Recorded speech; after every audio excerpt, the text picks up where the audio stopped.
Moi, je voudrais saluer la réussite de ces concertations dans des quartiers du centre-ville de Marseille très dégradés aujourd'hui, à savoir Noailles, Belle de Mai, mais pour lesquels nous parions sur l'optimisme et la volonté de l'action publique. Il y a pour moi 5 facteurs de réussite dans cette concertation. D'abord, nous avons tous fait passer la parole des habitants avant tout le reste. Et en ce domaine, le consensus politique préservé à la Société publique locale d'aménagement d'intérêt national est un atout.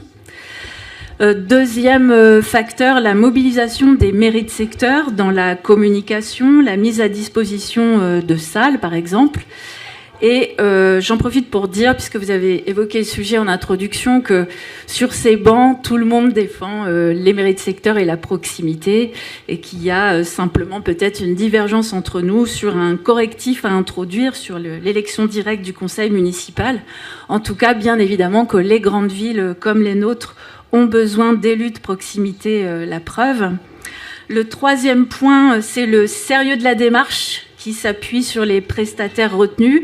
Et il suffit de lire le rapport et les annexes et la précision de toutes les réponses apportées aux questions posées par les habitants.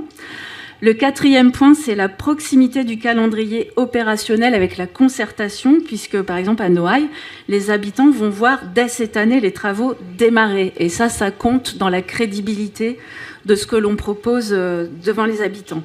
Et puis le cinquième point, qui a beaucoup fait l'actualité, c'est de ne pas attendre les travaux pour engager, bien évidemment, avec les nouveaux moyens que nous avions prévus, notamment par la ville de Marseille avec la police municipale, l'apaisement des quartiers, comme à Noailles, puisque, au contraire, le succès de ces opérations est plutôt souligné et que nous prenons évidemment la gestion urbaine de tranquillité.